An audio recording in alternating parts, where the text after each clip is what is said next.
NBA Today, to play or not to play, the latest on Ja Morant's knee and how his injury is going to impact this series against the Warriors, and how James got his groove back. The Sixers star, he unleashed his patented step back last night. So should Philly now be favored over Miami? Plus, this is no joking matter. Nikola Jokic is the MVP again, but is he deserving? We break it all down right now on NBA Today. So we're still awaiting an update on Morant, but this was him about 30 minutes ago. He's arriving at Grizzlies shoot-around. We will update his status throughout the show. Welcome to NBA Today, presented by PNC Bank. I'm Malika Andrews, joined by JJ Redick and Richard Jefferson. We have reporters joining us throughout the show, but we're going to start with Morant because the Grizzlies star, he's officially listed as doubtful, as I just mentioned, with right knee soreness. Memphis head coach Taylor Jenkins said yesterday that, quote, this injury is caused by that play. And you can see it right here. The play in question, Jordan Poole appears to be grabbing at Morant's knee in the fourth quarter of Golden State's win on Game 3. That was on Saturday night. So, Ja Morant, he didn't speak at shoot-around yet. The last we heard from him was this now-deleted tweet. It was after the game. Morant tweeted, broke the code, a reference to Warriors head coach Steve Kerr saying that Ja's teammate Dylan Brooks broke the code with his flagrant foul on Gary Payton II in the second game of that series. So there is a whole lot to unpack here, but I want to start with that word code, if we could, guys. It's come up a lot. JJ and Richard, you guys played a combined 32 years in the NBA, so take us inside the locker room. When we hear that word code, what does that mean? Well, it just means that the things that you were taught very, very early on in the game that you don't do. Like we talked about it when you know, the Dylan Brooks thing. We are taught at 10, 12, 13 years old in the park. It's like, why are they fighting? It's because he took out his legs or he went up for a dunk and he took them out. These are things that you were taught, and there's a ton of code, but it's mainly just about protecting players because at the end of the day, we are all on the same team. We are just competing against each other. Yeah, I mean, again, I don't think any code was broken here on this particular play. There's a big difference, by the way, between launching yourself through the air towards the basket and having someone come and try to decapitate you or getting undercut. Like getting undercut is what he damn near took his head off. Yeah. I'm just saying, like, there's a big difference between that and reaching in for the ball on a loose ball. I've watched this play so many times. I think it's important to note, like, Ja Morant missed 9 games because of right knee soreness earlier in the year. He banged that knee on Klay Thompson earlier in the game. And on that particular play, in slow motion, you see his right leg move in all sorts of different directions. So, yeah, maybe he did get hurt on that play, but I have a hard time believing that Jordan Poole maliciously went in to hurt Ja Morant's knee. Really quickly, it's a since deleted tweet. It is deleted because, maybe some people got to him and be like, hey, Gary Payton II, he might not play again this season. Like your situation. Yeah. And look, I feel bad for any player that's injured. I love Ja Morant. I don't want to see him miss 1 minute on the floor. But to try and compare those two plays, that's just very, very difficult. So to be very clear here, this play, this Jordan Poole play, yes, dirty or not? Oh, not dirty. Just incidental contact. Remember when Draymond had to get stitches because in the game, Jordan Poole knocks the ball loose. Then he's swiping at it, and then as he comes back, his hand swipes it. There's no grab, there's no pull, there's no wrap and yank and twist. And it's still, I'm not saying that the injury didn't kind of get inflamed in that moment, but to say that there was that's intent or same type of I'm going to grab his leg and kind of jerk it, the old Larry Bird, if your back was sore, he'd elbow you in the back on the first play. This isn't those type of things. JJ, anything to add here? Nothing to add. I'll reiterate that it was not a dirty play, and I don't believe there was any malicious intent on Jordan Poole's part. All right. Yeah, that seems to be the eye test, and that is what the league deemed as well. Thank you both. We're going to be hearing both from you again very shortly. I do want to get an update here, though, from Ramona Shelburne about how the rest of the league is reacting to this. Ramona, what are you hearing? Look, everyone I've talked to had the same opinion Richard and JJ did, which is essentially unfortunate. Right? Unfortunate, but not a dirty play.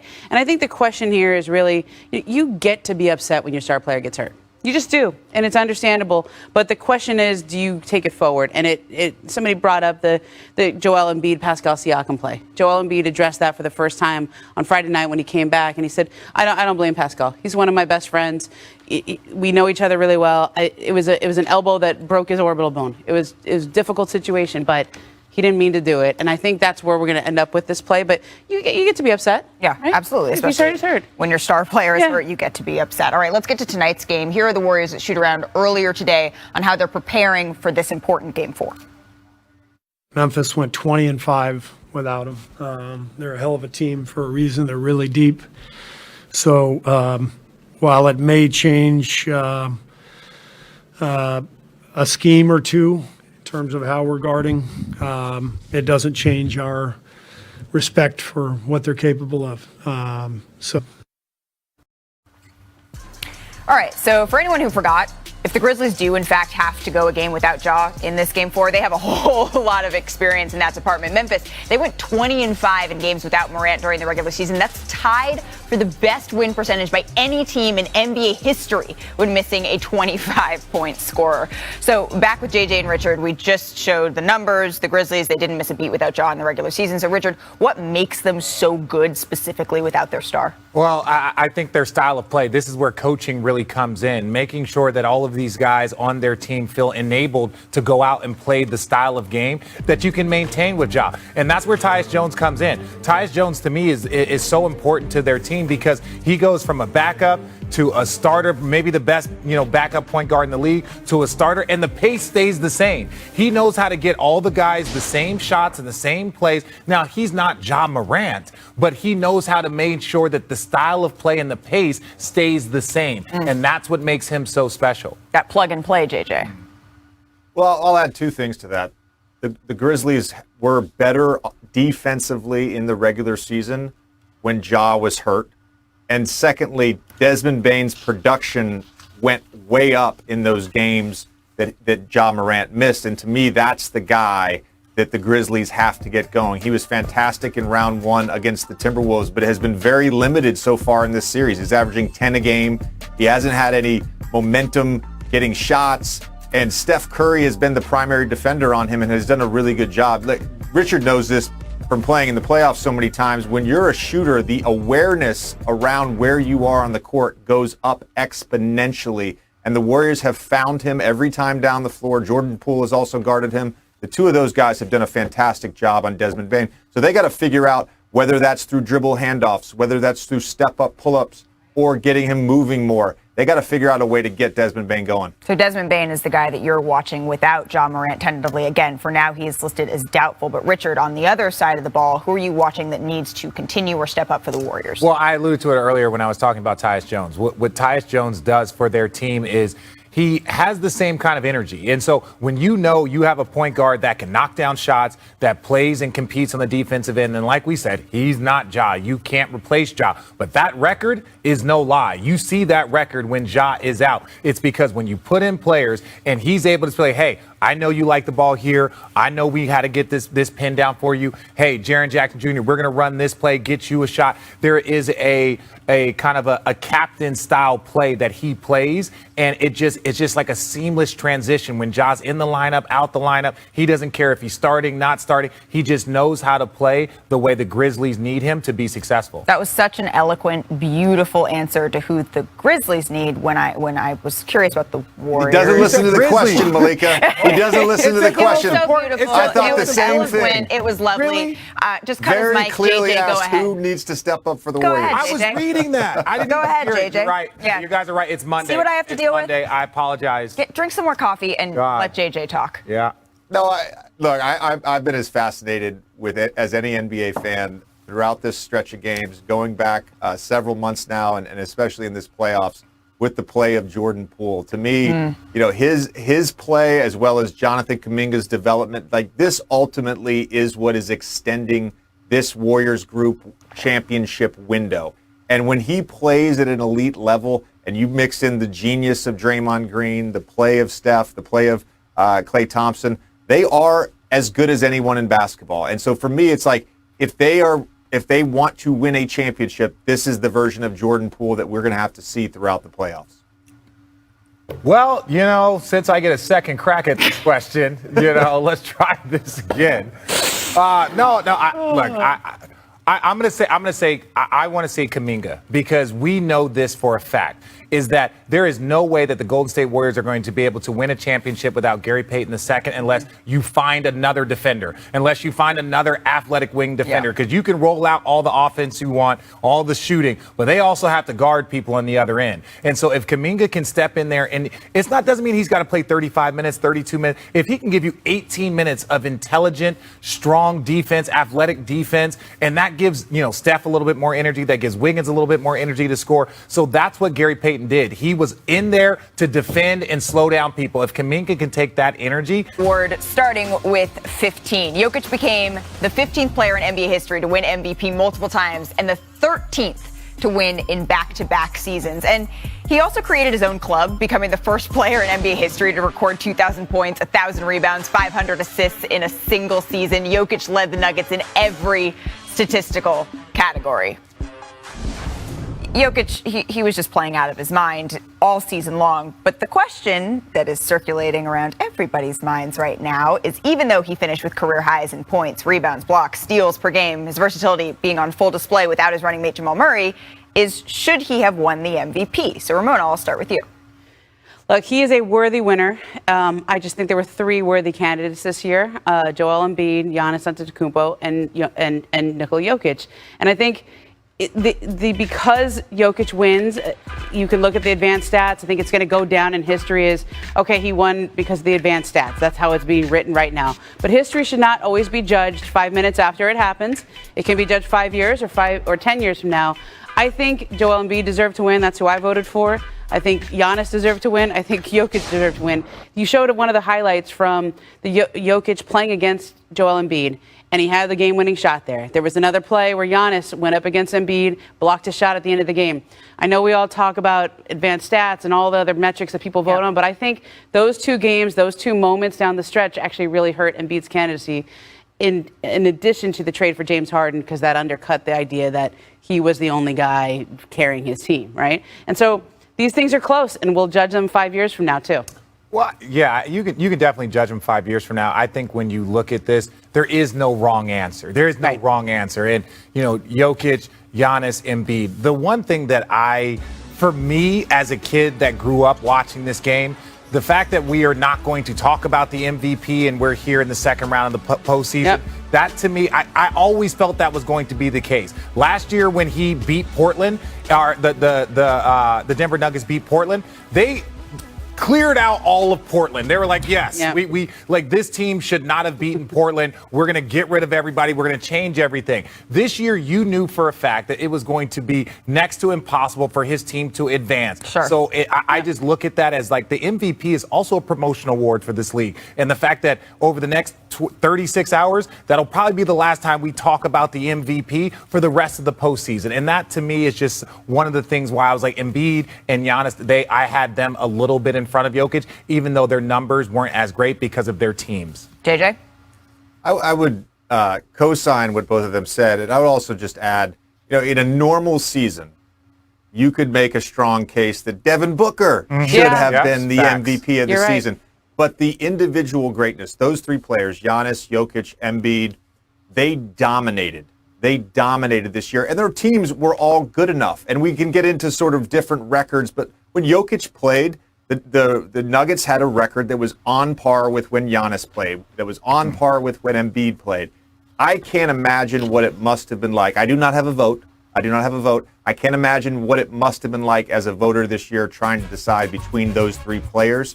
Had I had a vote, and we all know how I feel about my dear friend Joel Embiid, had I had a vote, I would have voted for Jokic. I think what he did this season was absolutely incredible, and he was the most valuable player in the NBA. Yeah, Ramona, you're the only one on this panel who does vote. Yeah. I do not vote. Richard Jefferson does not vote, but this was an incredibly difficult decision. You have to tell people business. Why do you have to tell people that I'm not? I think it's important. It's okay. It's transparency. And by the way, this hasn't been announced yet. This is just our Adrian Wojnarowski reporting it. Sure. So I'll be really curious to see what the actual vote totals are. Yeah. I'm really curious. I bet it's going to be a slim margin. But I don't know. I think Giannis closed the gap at the end. Interesting. And I'm curious to see where second and third come out too. Ooh. All right. Well, let's check out the MVP. Since Let's you said go. we're not going to talk to him a whole lot more. Let's do it right now. And let's check out some of his top plays from the season that is powered by Coinbase. So first, see if you powered by Coinbase, top dime, see what we did there. Nikola Jokic, his vision, his passing is something else. And that's the thing. He is next level. He is a once in a, not generational player, he's once in a multi-generational player. That's how rare you see a guy that has his skill set, his size, his shooting ability. 100% this guy is deserving of the MVP. It's all of the other things around that come with the MVP that make you question. And he does it with a poker face or a joker face. So top composure, crunch time against the Clippers. I'm awake. I have my coffee. We're ready for it. Check this out. How? It's perfect. Now again, somebody's got knocked down that shot. He ain't got no teammates. Somebody got knocked down that shot. Shout out my boy AG, Arizona Bear down. Somebody's got knocked down that shot. That was a heck of a pass. That was, he's the greatest passing big man, period. And when he made that pass, his face was just like this. His face is always like this. His face is always like that. All right, top quarterback. Ooh. Let's check this out. So Harden, the miss. And then this happens. Just look at this on a dime. And after playing with Jason Kidd and playing with LeBron James, like some of the greatest passers, he's a better passer than LeBron James. He's not quite as good as Jason Kidd, but the fact that we're talking about him in that conversation, is he as good? We kept our composure throughout the whole game. Smart got it, puts it up. No, Tim won't go. Williams another try. The game is over.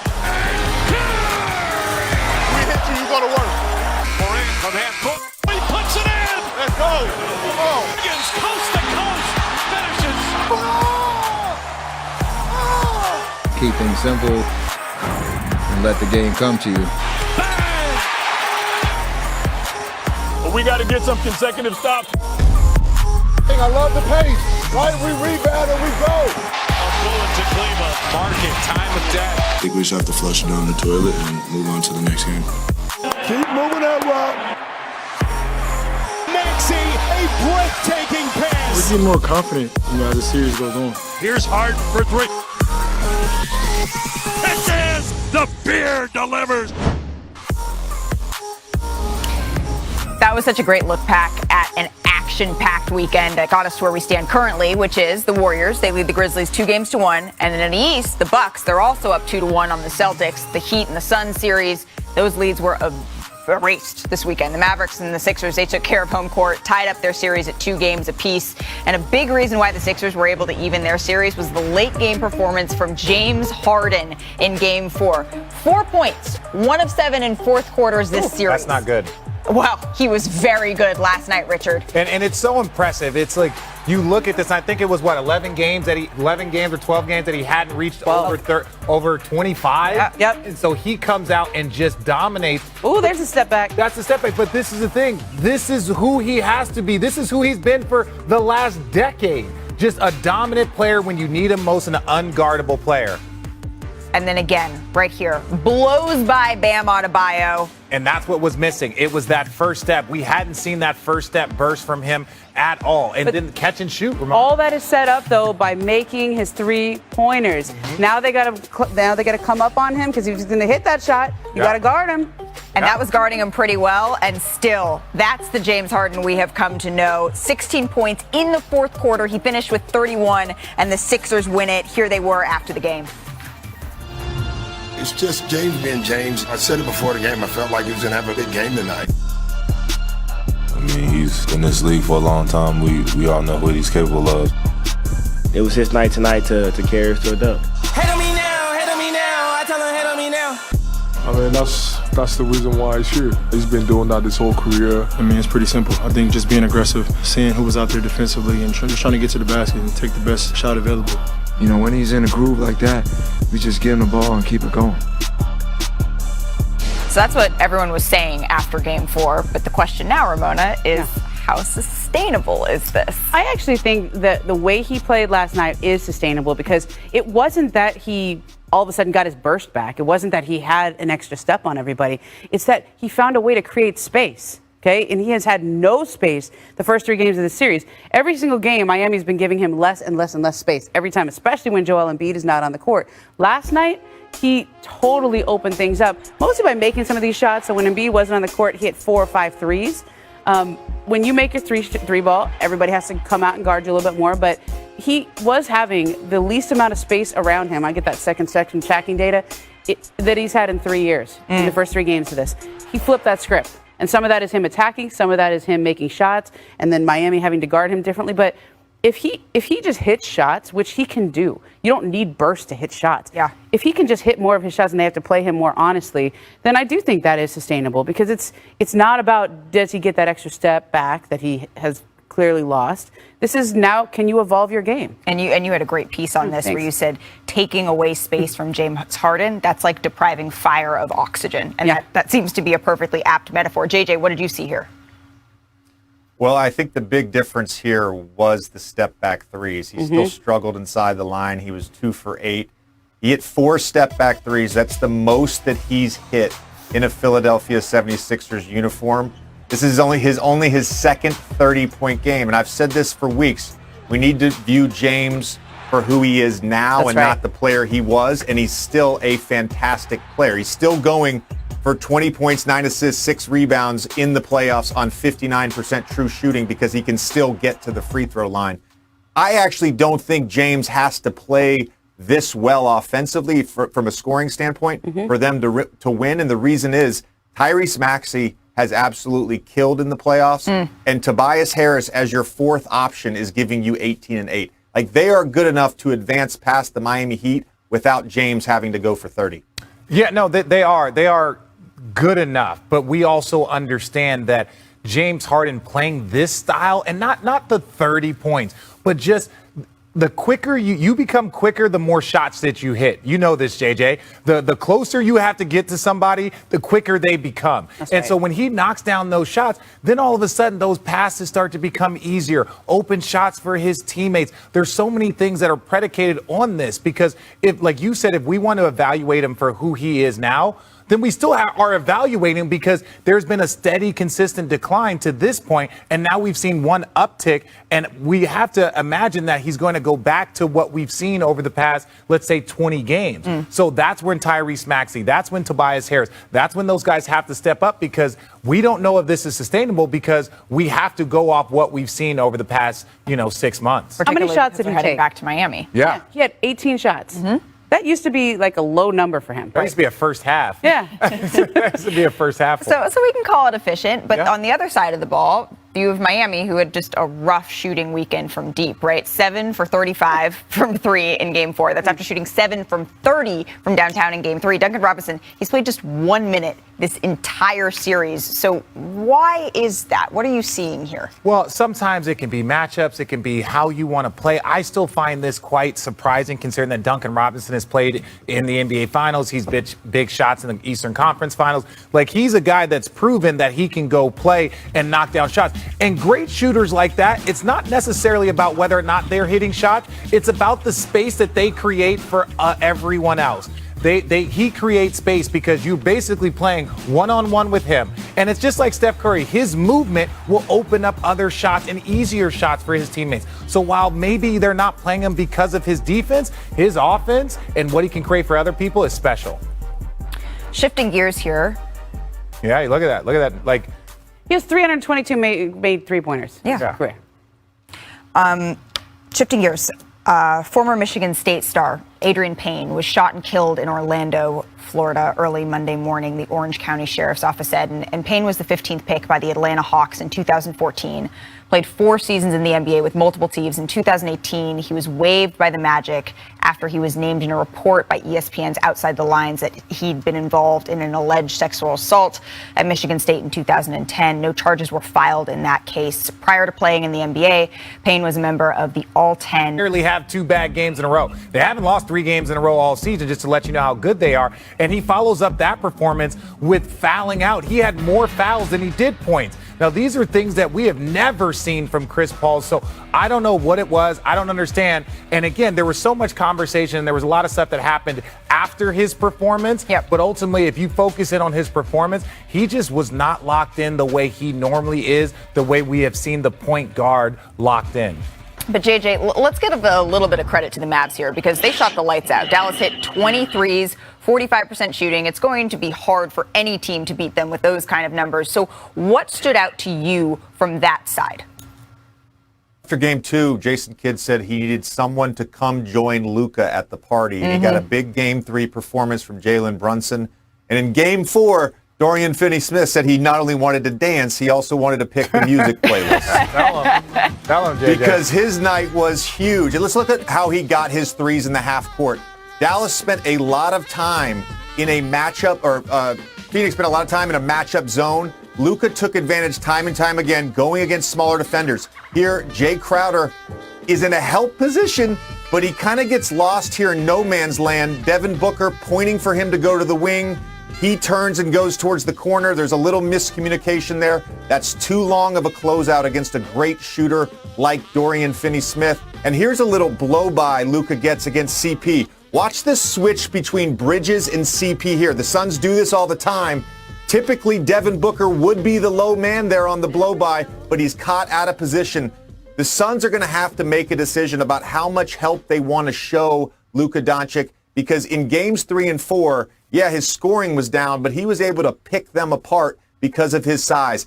Even in that matchup zone, he's finding wherever Cam Payne or wherever Chris Paul is, and he's using his size to score and pick their defense apart. Well, and now the question is, can they keep it up when they go back on the road? Because we know that common wisdom is that role players play better at home. You see Davis Bertans open up and hit his first 4 threes. Like, whoa, where did that come from? Can that translate when they go back to the Valley? And Richard, you alluded to this, but there was an off-court incident involving a fan who was removed from the arena. And sources told ESPN's Dave McMenamin that members of Chris Paul's family were harassed and the fan made physical contact with them. So here's Monty Williams just moments ago on the incident. I really feel like families who are in to support their loved ones need to be protected a bit more. Whether or not we have to give these people, our family members, a section, a suite. Revisiting our top story, John Morant is doubtful. Taylor Jenkins just reiterated that moments ago for tonight's Game 4 against the Warriors. So here's Jaren Jackson Jr. speaking about their star's health at shoot-around earlier today. It's definitely sad. It's my boy, so you don't want to see that. And we're there for him. We know what he expects of us, just resiliency. That's what we expect of each other. So we're just going to show that tonight, and we're going to go out there and compete like we know. So John Morant is just one of many stars to show up on the injury report this postseason. Obviously, Devin Booker, Joel Embiid both went from out to playing in the exact same day. And both teams were actually fined for that. But big picture, what is the NBA's concern here when it comes to how teams are handling their injury reports? Well, I think the issue is the timeliness of that reporting. Okay, so if you go from out to doubtful to in a span of 12 hours, that's a little too quick. Right. You can upgrade. Maybe both of them should have been listed as doubtful the night before. But I think a lot of this, Malika, is being spotlighted because of the increased importance of gambling in professional sports. And when you have millions of dollars that swing one way or the other based on which stars play and don't play, then it puts a spotlight on things. Now, I can speak to my own reporting on things, and I think that the designation that we see on the injury report is just one piece of information. But I know reporting on this show, I know reporting online, I know reporting that both I've done, Adrian Wojnarowski, all the local reporters in Philadelphia, even things that Doc Rivers said publicly, I think led you to the same place where you could understand why Joel Embiid went from out to doubtful to in that time frame, which was he had a concussion. He had not cleared the concussion protocol.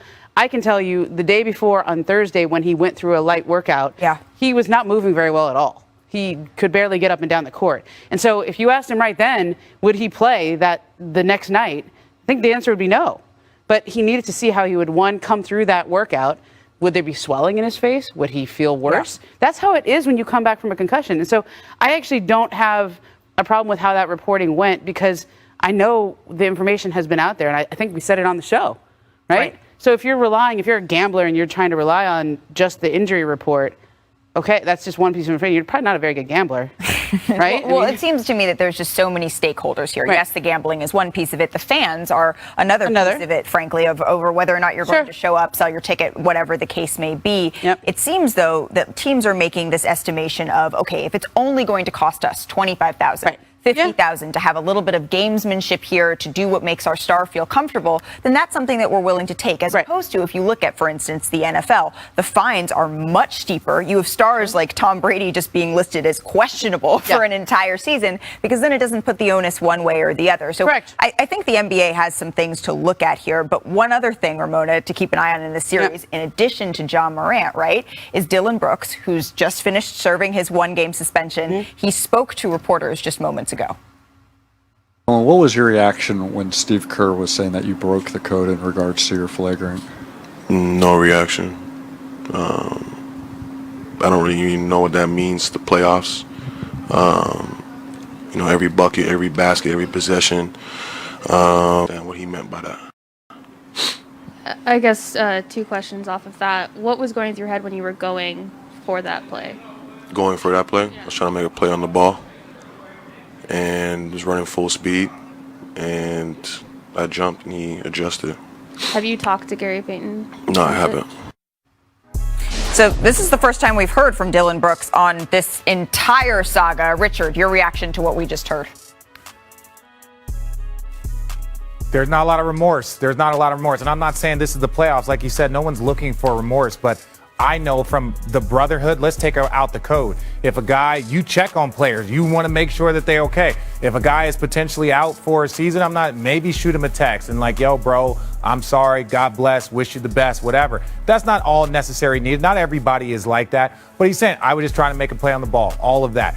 That's keep that same energy. Would you have the same energy if someone did that to you? We've seen a far less play happen to Ja Morant, and everybody's up in arms. So I love his intensity. Dillon Brooks is a guy that you would want on your team 10 times out of 10. I'm not saying we need to see any remorse, but ultimately he's unapologetic. Keep his energy. Keep that same energy. That's who the Memphis Grizzlies have been all year long, and you got to respect it whether you like it or not. We've been huge fans of the Memphis Grizzlies on this show. This series, though, there's a whole bunch, Richard, thank you, that has been going on off of the court, the chatter, the ins and outs. Let's get back to basketball, joined now by Kendra Andrews and JJ Redick. So, Kendra, I'm going to start with you here. What is the Warriors' game plan for this Game 4? Well, Malika, the Warriors are really emphasizing shot selection, as simple as that might sound. But in the first 2 games of this series, they felt that they were missing that. And that's what prevented them from having changed in Game 3, as they had a nearly historic shooting night.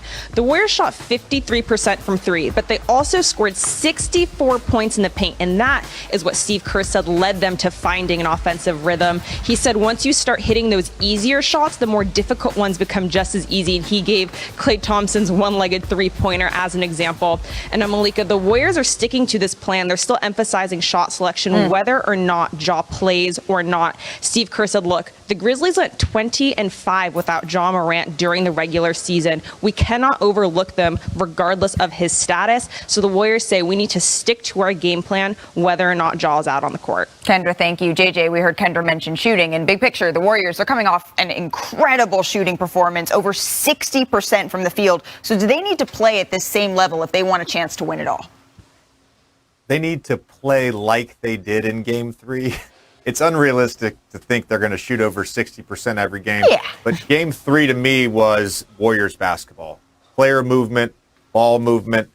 They're at their best when there's multiple passes, when the ball moves side to side. And so much of what the Warriors do is based on shooting. But what that threat allows is for them to get to the paint. They had over 60 points in the paint in Game 3. That, to me, is the best combination. When they're shooting the ball, moving the ball, and getting easy buckets. Like you said, JJ, I think it might be unrealistic to shoot quite that high of a percentage. But, you can't necessarily bet against the Splash Brothers. Kendra, JJ, I really appreciate you. All right, I mentioned it. This has been a battle